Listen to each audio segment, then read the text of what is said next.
Kapag ikaw ay nabigyan ng pangalawang pagkakataong mabuhay mga kababayan, di ba dapat ilalaan mo ito sa paggawa ng kabutihan? Pero subalit datapwat ibahin nyo itong si Boying Rimulya mga kababayan. Hindi lang isa, kundi ilang beses na siguro itong nabigyan ng tsansang mabuhay mga kababayan. Dahil unang-una, recently lang 5 mga kababayan, quintuple bypass ang procedure na ginawa sa kanya. Open heart surgery mga kababayan. Nakaligtas si Boying Rimulya niyan. At pangalawa mga kababayan, pagkatapos niyang mabypass at maoperahan sa puso, na-diagnose naman siya ng leukemia. At buti na lang daw mga kababayan, nag-donate ng bone marrow ang kanyang anak. Dahil yung leukemia mga kababayan, ang problema dyan, yung bone marrow mo mismo na nagpuproduce ng iyong dugo. Ewan lang natin mga kababayan kung anong klase ng leukemia itong mayroon si Boying. Dahil mayroong mga leukemia mga kababayan na hindi na nagagamot. Na mamanage siya lang mga kababayan sa pamamagitan. Example, pagbibigay sa iyo ng bone marrow o di ba kaya pagsasalin sa iyo ng dugo at mga gamot mga kababayan. Pero ang sabi nito si Boying mga kababayan, maganda daw ang prognosis sa kanya. Pero malaki po ang tsansa mga kababayan na wala pong lunas dito sa kanyang leukemia. At eventually mga kababayan, bibigay lang din ang kanyang katawan dahil sa kanyang syempre katandaan. Pero most probably mga kababayan, aabot pa to ng mga 5 years if ever dahil mayroong pera Kaya alam mo na mayroon kang sakit na ganyan, dapat nag-iba na ang iyong paningin sa mundo mga kababayan. Ilaan mo na lang ang iyong natitirang buhay sa paggawa ng kabutihan. Subalit datapwat mga kababayan, kakaiba itong nakikita natin dito kay Boying Rimulya sa kanyang pinaggagawa. Bending the law mga kababayan. Panoorin muna natin itong interview niya saglit Physical challenge mo, yung health challenge. Health challenge. Ano ba nangyari sa'yo nun? Noong 2023, Di ba? Ang payat-payat niya. na-diagnose ako Dati? sa puso. Na kailangan ko ng bypass. So, nagpa-opera ako. Nagkaroon ako ng quintuple bypass. 5 bypass 5 bara mga kababayan sa puso ang inopera sa kanya. Open heart. At nung pagaling na ako, ay na-diagnose naman ako ng cancer. Cancer sa dugo, sa bone marrow yan mga kababayan. Tawag leukemia. Leukemia. Wow. Cancer ng dugo. Wow. Sa bone marrow. Pareho lang yan. Yung bone marrow mga kababayan, siya ang nagpo-produce ng dugo natin. Dito, ginamot rin ako. Ako sa ilalim ng treatment, cancer treatment sa doktor, dito sa St. Luke's BGC, Global. So tama talaga si Maharlika. Matagal na yung sinabi ni Maharlika mga kababayan na nakaratay daw yan and then may leukemia. Correct naman si madam. Anong klaseng treatment ba? Ano yan? Chemotherapy, 2 cycle, tapos... Dalawa lang pala. Siguro blessing in disguise yun mga kababayan na andun siya sa hospital na pa-bypass. Maganda ang prognosis yan kasi mga kababayan yung leukemia kapag early stage na de-detect pa. Salamat ka, na-detect na maaga. Total body irradiation. Irradiation. Tapos yung tinatawag na bone marrow transplant. Bone marrow. Bone marrow transplant. Sino nag-donate ng bone marrow? Wala ka ng white blood cells. Lalagyan ka ng stem cell ng donor para magkaroon ka ng bagong bone marrow. Para palitan yung bone marrow. Pero hindi yung bone marrow transplant mga kababayan. Kakaunti lang yan, mauubos din yan mga kababayan. Hindi mo naman pwedeng kunin lahat ng bone marrow ng isang tao, di ba, at i-transplant sa'yo. For a while, pwede yang gumana mga kababayan, pero later on, kailangan din niya mga kababayan another transplant na naman. Yun ang pinaka-factory ng dugo. Kaya ang dugo ko ngayon ay hindi na yung dati kong dugo. Ito yung dugo na galing sa aking anak. So yung... Sino yung nahuli dati na mayroong package? So buti na lang hindi nakulong yun dahil kung hindi, baka hindi makapag-donate mga kababayan. Anak ko, full match kami. Kaya naka-recover ako at mukhang maganda naman ang prognosis. Mukhang maganda daw ang prognosis. Pero mga kababayan yung bone marrow transplant na yan is, if ever walang lunas na klase na leukemia ang kanya mga kababayan, eventually mauubos yung dinonate sa kanya na bone marrow mga kababayan. Another, donation na naman ng bone marrow. Napakamahal na procedure na yan mga kababayan. Pero kaya yan ni Boying, mayaman na yan. Pero eventually, kapag factor dito, edad mga kababayan hindi na rin yan kakayanin ng katawan. Pero ito si Boying, 'di ba, 7 years ang ombudsman. Baka posible pang matapos niya, mga kababayan, pero paano pa ito mananagot sa kanyang mga gagawing kasalanan, mga kababayan, if ever pagtapos niya nakaratay na yan. Oh. Kaya yan siguro ang kanilang naisip, mga kababayan, bahala na, nating tulos na ako, mananabla tayo o gawan lahat ng kababuyan, mga kababayan, gagawin. Ngayon pinagagawa ngayon parang artista, mga kababayan, na laging nape-presscon at bending the law. Tapos gusto pa niya pag-resigning, mga kababayan, lahat ng mga itinalaga ni Martires daw. Wow! Oh, you look good. Thank you. Actually, You look good! Kung yan ang look good, Diyos ko Lord, ano nang ang look bad? ano ba Thank you pa. Naniwala ka naman. symptoms mo nun na Ano yun, nahihilo, medyo matamlay, tapos nagdudugo ilong pa doon. Dugo. Alam niyo yung leukemia, mga kababayan, usually, mayroon ibang klase pero usually nagbi-bleeding ka. Namamatay sila, mga kababayan, sa internal bleeding. Dahil yung platelet, alam niyo yan, kapag nagde-dengue ka, bumababa. Yan din, mga kababayan, kapag mayroon kang leukemia, bumababa din ang production yan. Sila ang nagpe-prevent sa bleeding. So madali kang mag-bleeding. Lagi nagdo-nosebleed, tapos ay tumigil. Kasi nga, ang dugo ko pala may problema na. talaga. Did you at any time think that you were being called by the Lord? Oh! Boying.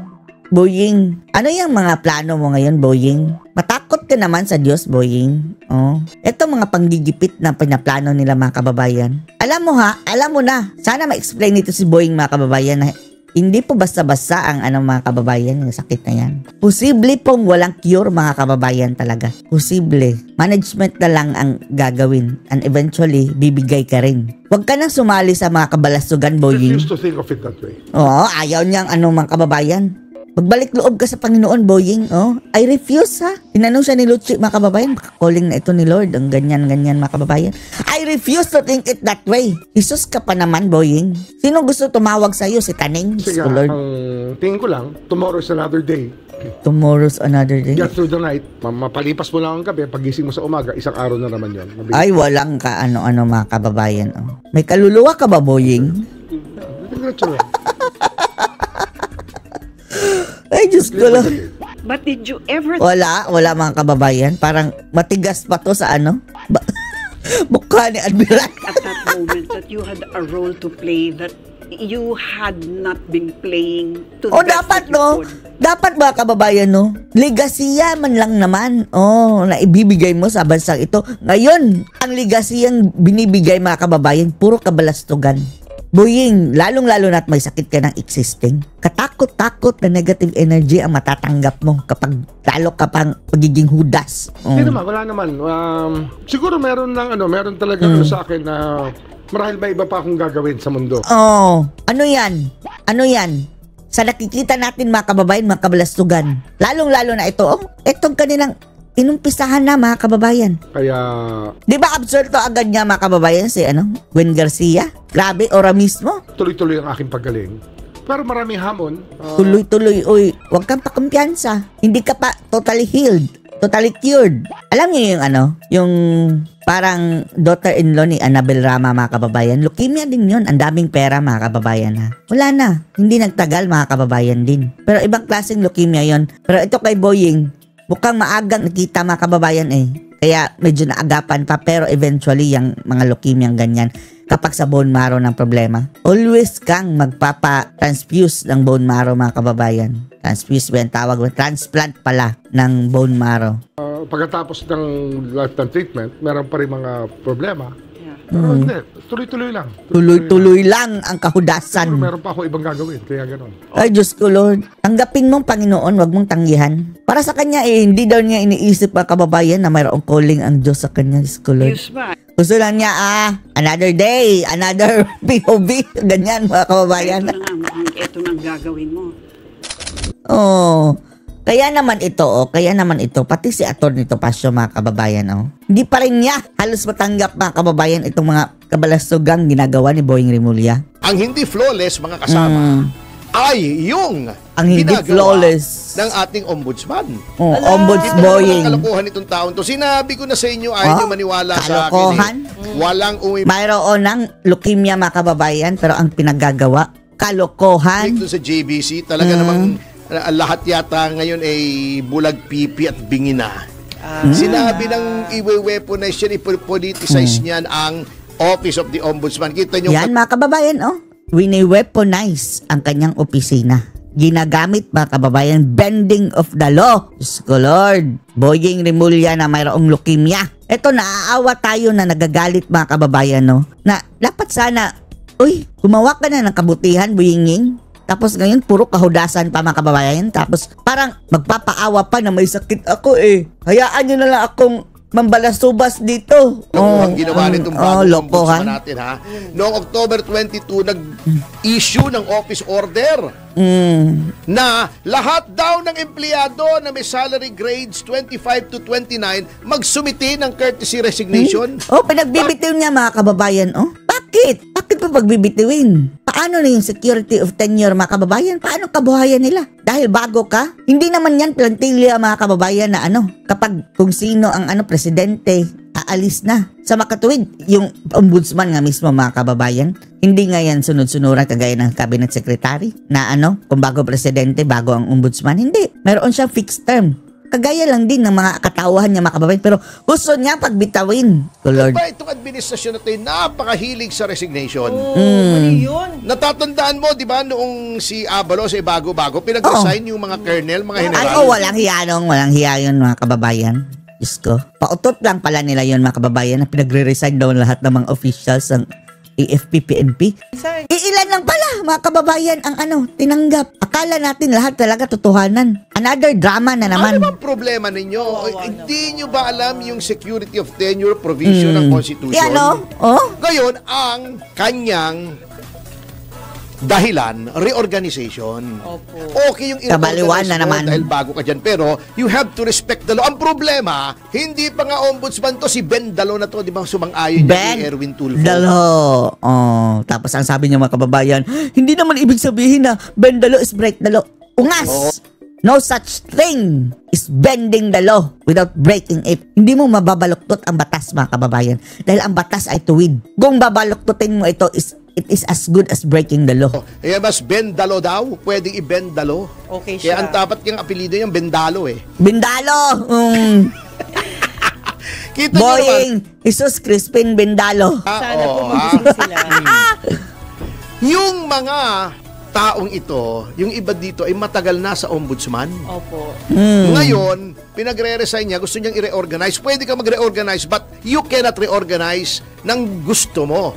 Kasi may mga patakaran, Mr. Ombudsman. At Mr. ikaw ang Ombudsboying. ikaw ang unang-unang lumalabag sa batas. Yan ang sinasabi ko. Alam ko na mangyayari ang kapuitan na yan Kapuetan. Kita mo, ha? Tingnan niyo ang kapuetan. Ito kasi, sinasabi niya, ito bukod pa to doon sa sinasabi niyang midnight appointment sa 204, ha?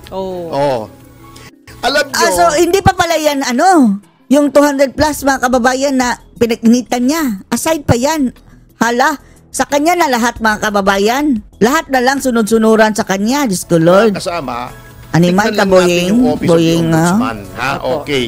Kaya Ang nakakars ka, Office of the Boying. Ombudsman, yan ay nasa konstitusyon, di ba? Opo. Yung sinasabi ni Boying na Mujingjing. midnight appointments, kuno-kuno. Mr. Remulla, hindi na naman Why? nagbasa ng batas si Pogi Pogi! di ba? Wala pa siyang advisor hanggang ngayon? Alam niyo Wala yan. Ang mga advisor niyan, mga kababayan, siguro mga gadon mga gadon din. po, yung midnight appointees na pinagsasasabi mo, hindi po applicable yan sa Office of the Ombudsman or sa judiciary. O kasi merong judicial independence, may independence din ang ombudsman para sa kaalaman ng lahat. Kaalaman ng lahat. Kung ano yung pinagsasasabing midnight appointees. Yung term na midnight appointee, mga kasama, hindi po sa lahat ng appointments ay applicable yan. Okay. Eto, basahin natin. Sige po. Yung law na gustong i-bend na naman.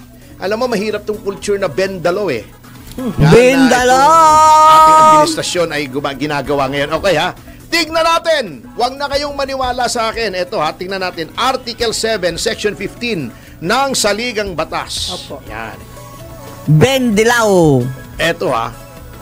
2 months immediately before the next presidential elections and up to the end of his term. Ibig sabihin, okay ha, 2 buwan bago ng eleksyon para sa Pangulo. Opo. Yung noong 2022, ang eleksyon sa Pangulo ay May, di ba? 2022. Yes. And up to the end ng term ng Pangulo, yung last elections, yung prohibition doon would refer to President Duterte. Okay. Okay.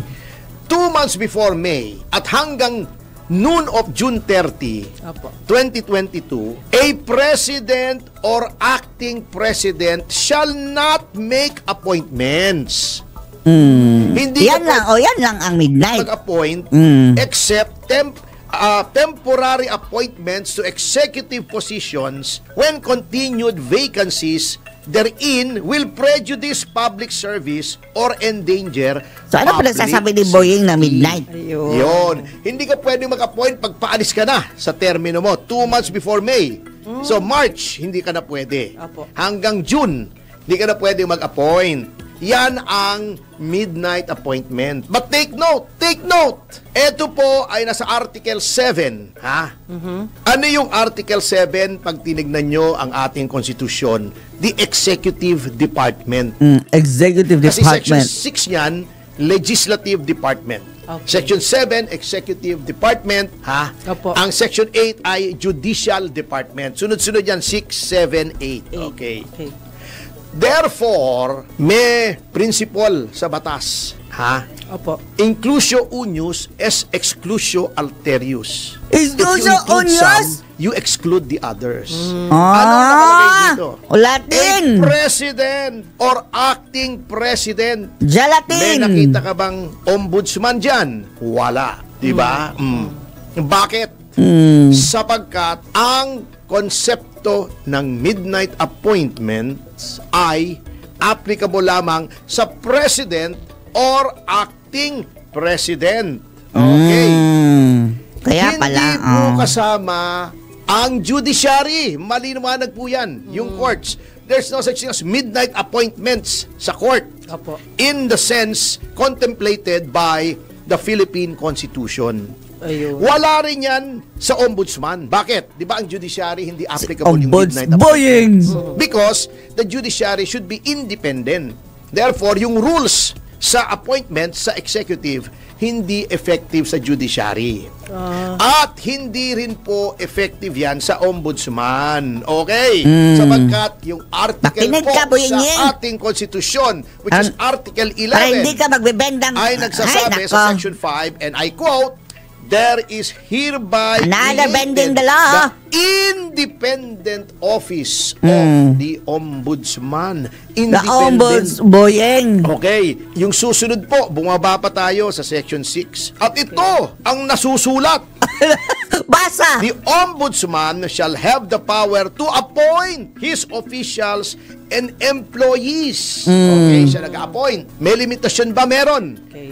In accordance with civil service law. Ayan. Civil service Wala pong nakalagay law. dyan na time limit kung saan hindi ka pwedeng mag-appoint. Ayun. Nasa Section 7 lamang po yung hindi pwedeng mag-appoint from March. Ewan lang natin mga kababayan kung hindi nila itong mga itong sinasabi ni Atty. Topacio dahil mahilig sila mag-bend the law. To June, bend nung the law. pagpatapos na ang term ng Ang presidente mga- or Nako. acting president. Ano ba? Oy, Boying, magbagong buhay ka na, Na Boying. bakante yung presidente, naging presidente yung vice president. Opo. Oo, or for naka-leave yung presidente. Hindi pala yung nabakante kasi magiging totoong president yun eh. Opo. Halimbawa, acting president, if for some reason, temporarily, hindi maka-discharge yung presidente, acting, covered din siya nung prohibition. Okay.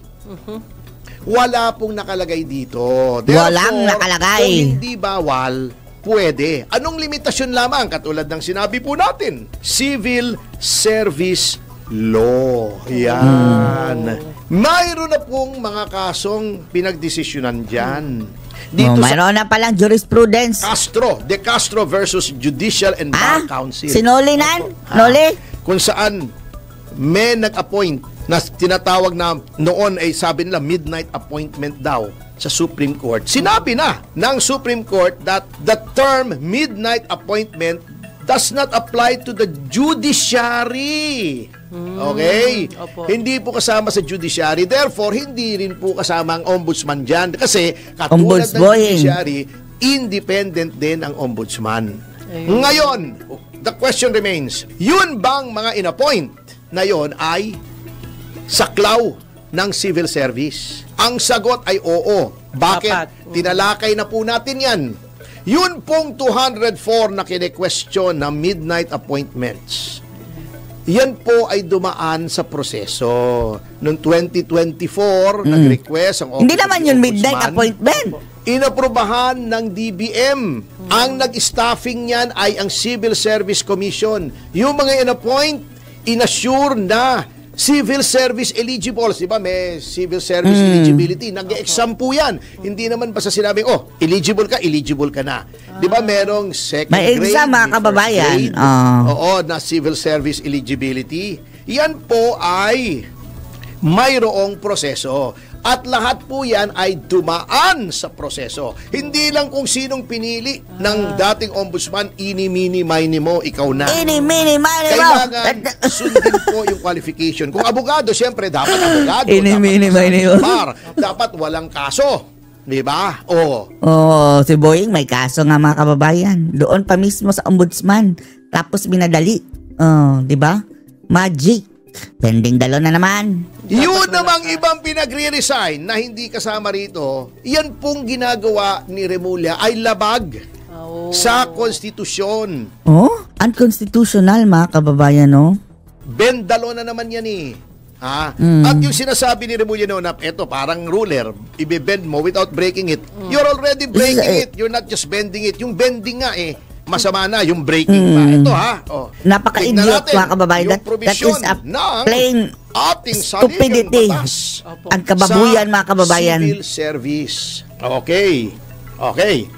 Ito po ang ating mababasa sa Article 9-B, Section 2, Paragraph 3 ng ating saligang batas. Hindi lang batas saligang batas ang binebreak ng ombudsman. Saligang batas ang binibreak. Diyos ko, Lord. At aking May leukemia pa tapos nang bibreak. Diyos ko, Lord. sasabihin sa inyo, mga kapatid. Sabihin. Sige po. No officer or employee of the civil service shall be removed. No! Wala! Walay! Walay! Nada! Alaws! Nada. Opo. Alaw. Awanin. Sa Bisaya ba yun? Awan ang di ba? Awan. Ilocano? Awan. Awan. Oo. Ejay adaki, Lord. Walay. Walay. Walay. Nai. Alaws. Walay. Japanese nai. Nay. Nay. Ang, partner ni Nay, si Tay. Okay. Nay at Tay. Or suspended except for cause. Yung cause pong yan ay makikita natin sa maraming batas, sa Civil Service Act, Opo. has a Code of Conduct for Public Officials, Administrative Code, marami pong batas yan ng mga violation. Ngunit dapat due process kasi except for cause provided by law. Okay? Provided by law. Yung pipilitin mong mag-courtesy resignation bago tatanggapin mo, hindi po yun kasama sa cause provided by law. Ayaw. Of course, hindi alam ni Remulla yan kasi hindi naman nagbabasa ng batas. Hindi nga niya alam na mayroong reversal doon kay Villanueva. Tapos, sinisi pa si mga kababayan, Martirez, bakit hindi ka kasi nag-anunsyo? Sinikreto mo. Ay, Diyos ko, Lord. Oh, sabi ni Martirez, hindi ko trabaho yan, ungas. Hindi nga niya binabasa yung mga files ng sarili niyang tanggapan kaya napahiya siya ron kay Butata. Joel Villanueva. Butata. Kapag ikaw ay inappoint Isang? na sa isang posisyon sa gobyerno nang naaayon sa civil service rules Opo. at ang plantilla position mo ay permanent kasi may mga posisyon na contractual.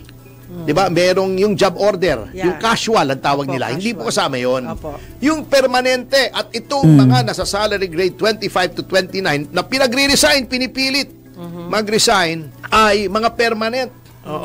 Okay. Sabi, Paano man ang check and balance niyan kung abusado ang iyong 'di ba? Kung abusado ang leader ninyo. Dapat man mga kababayan nagche-check mga kababayan dahil kapag wala na lahat ng niya mga kababayan kanyang inappoint ang tao diyan. Siya na ang tyrant mga kababayan ang mangyayari. Ito sa kaso na Bores versus Court of Appeals. Madiing inilapan ng ating kataas-taasang hukuman ang reglamento na Niregla. an appointment duly approved by the Civil Service Commission cannot be withdrawn merely because a new head of office disagrees with it. Ewan na natin kung pakikinggan yan, bringing. Dahil hindi ka sang-ayon doon sa mga in-appoint na dati, hindi mo pwedeng tanggalin yon. Okay. Only proof of fraud or violation of law can justify its cancellation. Anong violation of law doon sa appointee ni Ombudsman Martires? Anong violation of law wala. sa mga matatagal na Yes. na mga empleyado dyan? Grabe, no? Pagdating mga kababayan, sige, ako na ang bago dito. Pag-resign kayo lahat. Animal, Diyos ko Lord. Yung iba dyan mga kababayan, dyan na tumanda. Tapos, ngayon, pagre-resigning bigla. Yan. Protektado po yung mga yan. Okay. Sinabi naman po sa kasong Rabor versus Civil Service Rabor! na yung pinagsasasabing kapwitan nitong si Remulla na courtesy resignation ay walang epekto. Kung unless ito ay voluntary. Ang nangyayari rito, Sa pilitan. Parang pananakot pananakot, di ba? Huwag kayong matakot kay Remulla sapagkat kayo protektado ng batas, mga kasama dyan sa Ombudsman. Yan si Boying, no? Alam kong Sa halip mga kababayan na makakakuha siya ng simpatya, prayers mga kababayan dahil sa mayroon siyang leukemia. Ngayon mga kababayan, parang curses ang matatanggap ni Boying dahil dyan sa pinagagawa niya ngayon mga kababayan, no? takot ang itsura ni Remulla. Oo, pero huwag kayong matakot. Ha? Pwede ngang mag-attend ng Halloween party yan nang walang costume. Kagaya ni Percival mga kababayan, bare face, nakakatakot na, tsura pa lang. Pero huwag kayong matakot. Sapagkat ang mga empleyado ng Ombudsman ay mga civil service appointees. Yung mga karir na nandyan, hindi pwedeng pilitin. Sapagkat kayo po ay hindi mga political appointees. Merong mga political appointees, yung mga secretary, certain undersecretary, unless seso kayo, yung career executive service officer, hindi kayo pwedeng tanggalin din. Exceso. Kung kayo po ay pinipilit, yan po ay labag sa batas. Yung midnight appointment po ninyo na sinasabi ay hindi po midnight appointment yan, BS yan. Ni Boying Remulla. BS ni Boying. Oo. BS Boying. Huwag kayong matitinag dyan. Kung gusto nyo, magdemanda tayo laban sa Ombudsman, doon mismo sa Office of the Ombudsman. Ay, Diyos ko Lord. Subukan natin kung gaano siya ka-fair, di ba? Oo naman, Hindi pwede yung ginagawa niya. Alam nyo, huwag nating First time in history, mga kababayan, yung ombudsman, napa-ombudsman. Malayos yung ginagawa ng kasulukuyang administrasyon at ang mga tuta nitong mga tuta! Soto. na to, na patuloy sinisira ang mga institusyon natin. Yang ombudsman ba naman, huwag nyo nang pakialaman kasi yan. Ayan, pinakialaman nyo, ano nangyayari? Gulo yan, mga kasama, sinasabi ko sa inyo. Gulo yan. Pina-resign tapos pina-apply. Kaya Ganun nga, ang yung gagawin 204, nag-apply na po yan, Ginong Remulla. Pumasa na yung application yan, in-appoint na yan, legal ang appointment yan, bakit mo gaganyanin? Ibang klase talaga ang mga appointee nitong administrasyon na to. Bakit mga kanya bangag ang Remulla? Sapagkat nakikita niya na yung kanyang pagka-appoint yan, bagamat illegal, ay binraso ng kasalukuyang administrasyon at yung JBC, lalong-lalo na yung JBC. representative ng IBP, nakatunganga doon. Bago ang yabang-yabang nitong IBP pag magbigay ng opinion. Constitutional rights. Nasa yung konstitusyon nyo nung nadiyang kayo? Wala man lang. Wala na. Kaya talagang yung IBP, wala na yan. Bulok yan eh. Wala nang Julok. naniniwala dyan. Mga yan. julok. Kaya ang nangyayari sa ating bansa, mga kasama, ay talagang crisis of confidence. Yung kumpiyansa ng tao sa ating pamahalaan ay below sea level na. Below sea level na, Kasi kagaya ng yung mga IQ nila. pinagagawa yung kapuitan na ito. Kita mo ha, sabi, yung mismong mga negosyante natin, Negosyante, mga give up kababayan. na. Sila mismo nagsasabi. Hindi nga inibita si Bangag, instead mga kababayan, si VP Sara ang ginawang keynote speaker ng nga ba yun? Philippine Chamber of Commerce. Ito ha, yung presidente ng Stock Exchange na tinalakay na rin natin noon dito. Opo. At itong si Ginoong Ramon Monson. Ha? Sabi nila, ang paniniwala daw Sabi ng nila, nasa business sector ay talagang mabigat na ang ating corruption at wala ng kumpiyansa ang mga negosyante. Can you imagine? Sa Southeast Asia pala, ang pinakakamote na stock exchange, number 2 tayo sa pinakakamote. Diyos ko, kamote. Second to the last. And then mga kababayan, first time mga kababayan in history sa Pilipinas mga kababayan ha. Simula ng tayo ni Magellan.